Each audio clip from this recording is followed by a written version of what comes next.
I also have so many questions. Like, I genuinely feel like every time I get through a chapter, I have more questions. This was unexpected, but also so good. I'll take it. I love book 4, I'm loving it, but I'm also not loving it. Hello, welcome back to my channel. I'm really excited about this reading vlog. I am going to take you along with me. It's going to be a different reading vlog. I'm going to take you along with me with my plans this weekend, but I'm also going to read 2 books I am so excited for. So trying something a little bit different. Please let me know if you enjoy it, if you would like to see more stuff like this. So the plans for this weekend, first of all, kind of new plan that I have to do today. Today's Friday. I have to get an external hard drive for my laptop because I was editing a video for my book series as I'm in the middle of part 1, and it was supposed to go out this Wednesday. Unfortunately, after 4 hours of editing, the file corrupted because there wasn't enough space on my laptop because I had so many different clips for different videos, and so I emptied everything out that I needed to, made space, and tried to upload it again, and I think at that point it had corrupted. So when I tried to upload it, it failed, and I think now my only chance at redemption is to try and edit it down a little bit further, get rid of the corrupted videos, which I'm really sad about, and try upload it to the external hard drive and see if that works. So gonna do that today. I need to pop over to Curry's to pick that up. And then this weekend, Saturday, I have my first snowboarding lesson because I am going to France over Christmas to snowboard with my boyfriend. I'm so excited. I'm also really nervous because I've never snowboarded before. I've skied before, but I've never snowboarded before. So I'm going to take you with me. I don't think I'm going to be able to video, but I will ask my boyfriend to get clips of me snowboarding. But I'll take you along with me for that. Now, the reading for this, however long it's going to take me to read this, I'm hoping not long because I have a lot of reading to get done, but first is Red City by Marie Lu. This has actually been, I was supposed to start reading this 2 days ago, but I was just finishing up my Gods and Monsters series. I was trying to finish the 3rd book because I absolutely just had to get that out of the way, and it just got to a really good point as well. So Red City by Mary Lou. I'm so excited about this. I literally picked this up not too long ago. Me and my sister are buddy reading this, and I've just been cranking at the bit. Is that even a word? Is that even a saying? I've been chomping at the bit to get to this book because I've heard so many good things. I love the vibes of this book, and I think it's going to be right up my alley. So this is book 1. Book 2 is of course going to be the 4th book in the Gods and Monsters series, The Wrath of the Fallen.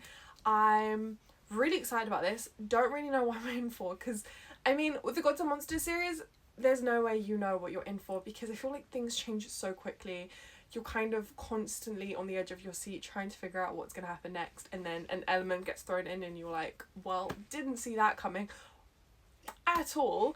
Yeah, Amber V. Nicole really knows how to do a plot twist that comes out of left field. There is no way of knowing that is what's going to happen. So really excited about this. Really intrigued about 2 elements that we got introduced to, or that kind of came in the end of book 3, because I just didn't really know how that was possible.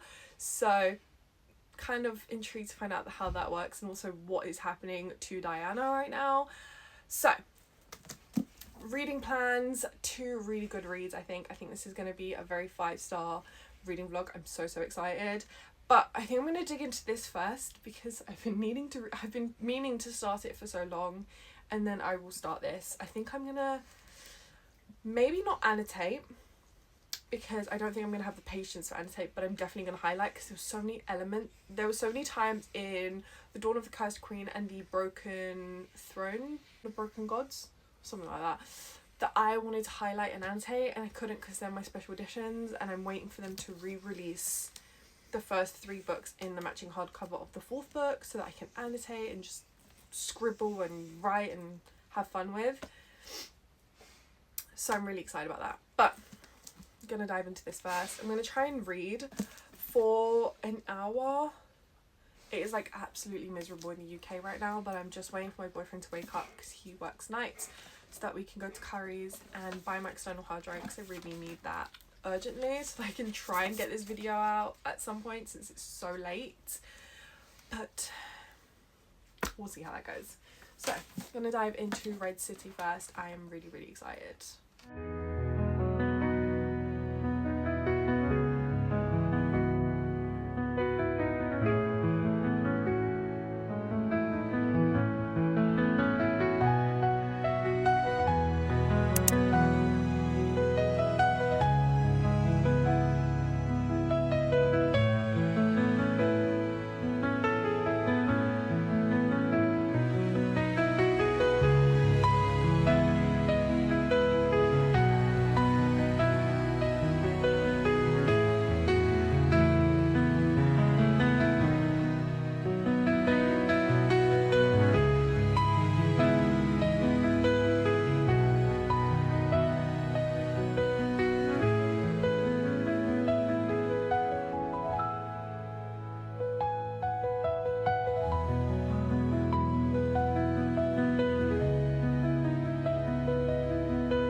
72 pages into The Wrath of the Fallen.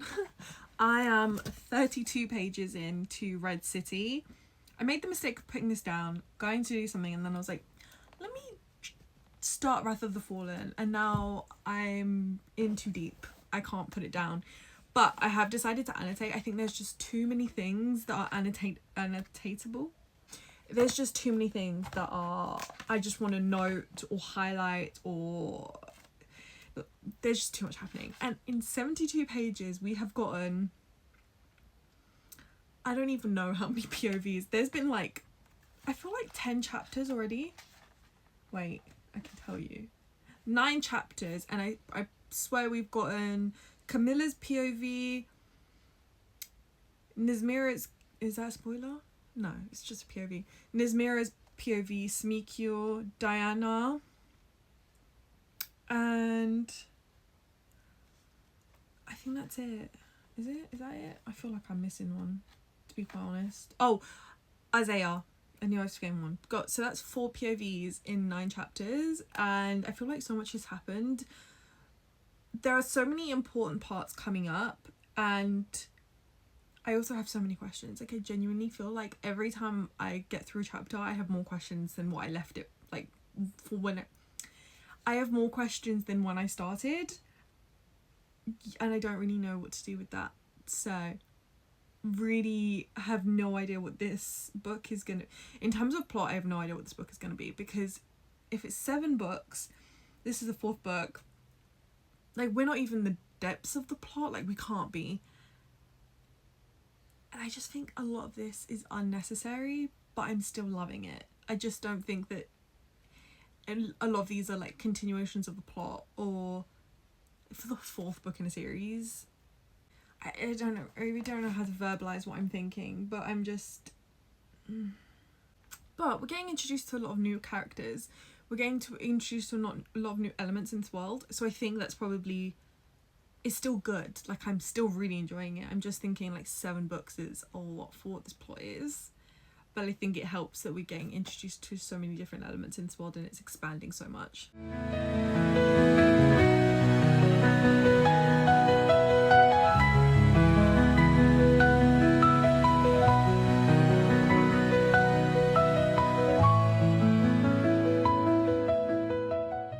I did not see that coming, like, at all. I mean, I suspected that this was the case. I'm on chapter 20. I suspected, but I didn't know that they would find out or figure it out. But I was wondering how that was going to happen, because I kind of felt that that was inevitable. All this soon, to be honest. I really thought this would be later on in the book, or at least in the next book, because we have so many books left. This was unexpected, but also so good. Like, I really was thrown by that one.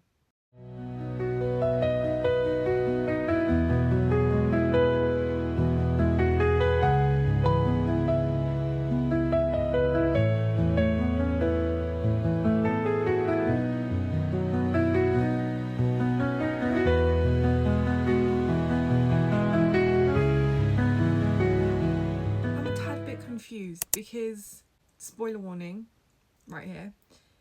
In a previous chapter, Mishka had been taken by Caden and brought back to Nismira.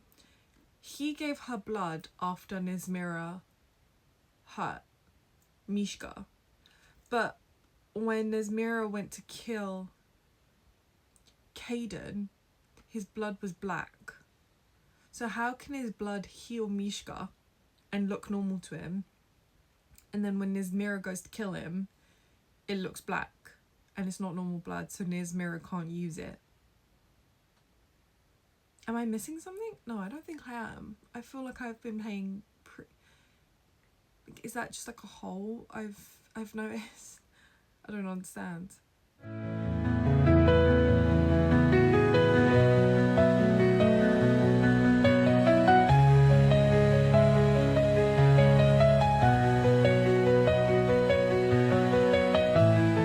I'm on page 428, and something I'm really noticing is so evident in this book. So many of these plot lines, scenes, scenarios, I don't really know what to call it, would be resolved or wouldn't be an issue if they communicated. If people would open their mouths and be like, this is the reason we're doing this, or we need this because of this. If you've read this, you know what I'm talking about.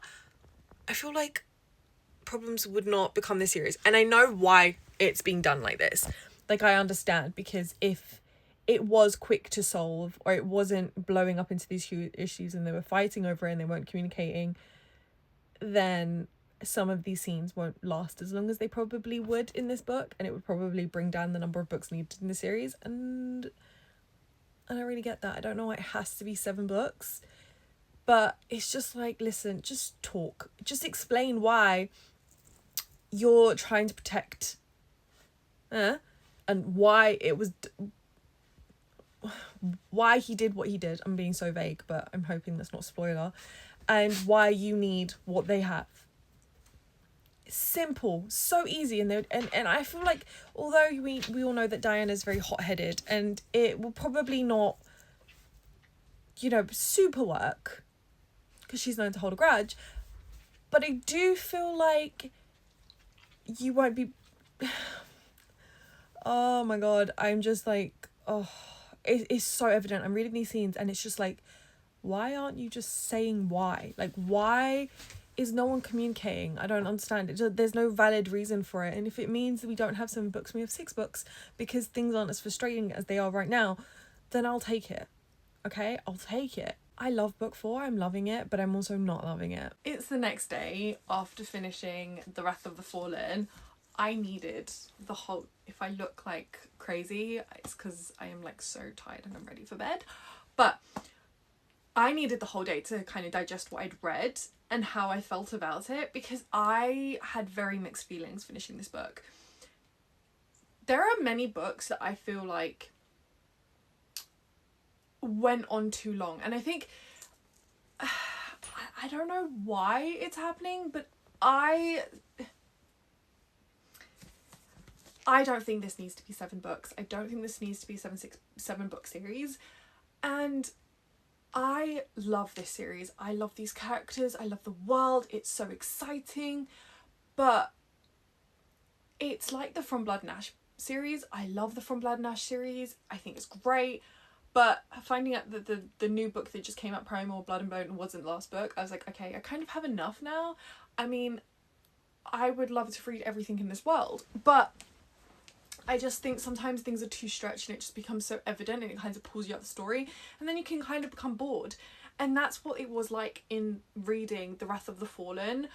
The beginning half, on the edge of my seat, shocked, really going through the emotions, having a blast. And then the second half, it felt very long-winded. It felt like things were dragged out and unnecessary scenes were added in. And I hate to say it, and please, I know that this is probably the only person that has this opinion, but this is my opinion. Diana and Smeagol love to mention how much they love each other and how they can't live without each other and how great they are and how pretty they are. And that was great in the last book. I don't need it in every other scene in this book, and it just became boring, to be quite honest. It became boring. It was like, I just had to skip the paragraphs of them saying like how amazing they are and how much they love each other and how much they can't live without each other and how they're willing to do anything for each other. Like, we understand, us as the reader, we understand, we have not forgotten how much you guys love each other and how you're mates and you'll do anything. Stop telling me. And I felt that in the last book, and I kind of overlooked it. I was like, fine, it's new. This isn't new. Like, you had that in the last book. You did not need it in this book. And I just was like really frustrated. And I was like, I want to see more of the plot. Like, I want to see more development. And don't get me wrong, we do get plot development in this book, but not enough.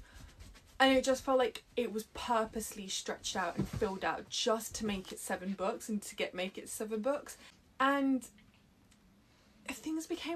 there were certain plot points that became quite repetitive, and I was like, didn't we have this already?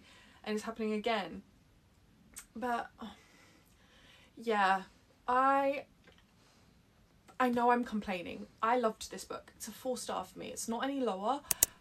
But those things I was very aware of reading it, and towards the end Like the last 20%, I was just like, okay, get to the point. Like 4-star though, had fun annotating. You can see my annotations start to lessen towards the end. It's just because that is when unnecessary scenes came in that weren't annotating, like didn't need to annotate or didn't have any remarks or notes about it, like I did in the first 50%. So if that doesn't show you, I don't think anything else will. But I then read some more of this book because I kind of needed to get out of my head after reading this. So I stayed up even later to read another 100 pages of Red City. I'm currently 200 pages in. I really like this. Like, we are getting to the bit where they're older. Things are starting to really become quite... We're starting to feel that tension and that intensity to the plot. And I'm really excited. And we're learning... Even though we were with the characters when they were growing up, there was a gap where we didn't see them. And we're now in that present bit. And we are trying to catch up on how they've changed and who they've become. And things are getting very interesting. I'm very intrigued. I'm kind of rooting for two things, and they're two very separate things, and I don't think they can coincide at the same time. So either one of them's gonna happen, like one or the other is gonna happen. I don't think both are gonna do it like coincide at the same time, but I'm very like really know what to root for, and I don't know what I'm more excited for. So yeah, I'm having a lot of this.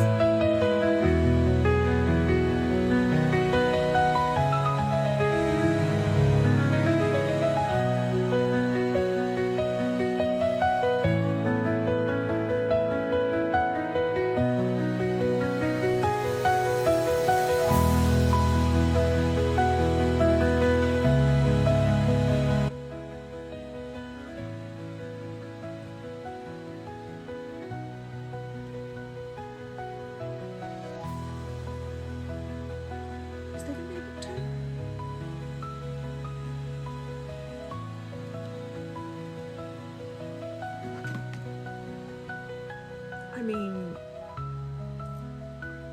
oh god. This reading vlog is now complete. I have just finished Red City by Marie Lu, and it's as good as people say. It is so freaking good. I think this is a series. I don't think this is a standalone, especially the way this ended. I'm hoping it's not a standalone because I'm really intrigued to see where this goes, especially it's so open-ended. This is beautifully haunting and gut-wrenching, and it's so beautifully written, and just the lyrical writing and the in-depth characterization, world building. She really built up this world and this magic system. So I really love this. It's so unique. It's different to what I typically read in a fantasy. I would say this is like, it's not it's a twist on the take of alchemy. There is a different element in this that's really important, and it's basically the main part of the plot, along with the mafia style families groups. I want to say 5-star, but I'm just also like, I didn't finish this in one sitting. The last 30% was where it really had you on the edge of the seat, and you just couldn't put it down because so much was happening, and it really had you feeling emotional, and there were so many plot twists, and you were struggling to keep up with the surprises. But it's still a really good book. It was just the 30% that I couldn't put down. So I think like a 4.75, because I don't have that overwhelming 5-star feeling. But I really loved this. Like, this was superb. Like, there are no notes. It's perfection. But I don't know. I just don't feel like it's a 5-star. I don't know. I'll probably think about my rating in a couple days to see how this sticks with me and how I think about it. If I keep thinking about it, then I know it's a 5-star. But for now, I think temporarily it's a 4.75 star. Stars. I might change my mind, and I can change my mind because that's the beauty of it being my opinion. But this is just so, I mean, just the stories within the stories. So you have this main plot line of the warring families, but then you've got this subplot line of two people on different sides of this war, of this battle to be the number one. And then you've got like their subplot when they kind of come, I'm not going to ruin it. You've got those two plot lines, but then you've got like mini plot lines within each of the characters, so they've got their own story to tell, and so you get to know them while they're growing up, and then when they have grown up and are really entrenched with each of their groups, families, and you kind of start to see the slow changes. And I just think there's just so much that happens in there and you just can't look away. And every page is a page turner. But the last 30% is where you just cannot put it down. I was like on the train today and I was like, please give me more for something with tons of world building, alchemy, magic, warring families, mafia style vibes, and two people on opposite ends and seeing them grow. It's so good. There's like everything in this, and I had the best time. I loved reading something that was different from what my typical reads have been, just to kind of have something different. And time went into these books and you could really feel that the author loved what she was writing. But yeah, I'm so happy I picked this up and I definitely recommend you do too. But that is the end of this reading vlog. It took me 5 days to read these two books. I mean, it did take me a little bit longer because I've had so much stuff going on, but I mean, one fantastic read. One read, The Wrath of the Fallen, I'm still not 100% sure on. I loved it, but I do have very mixed feelings about it. So that's another successful reading vlog, I guess. I really hope you enjoyed this video. Please like, comment and subscribe if you would like to, and I will see you in the next one. Bye.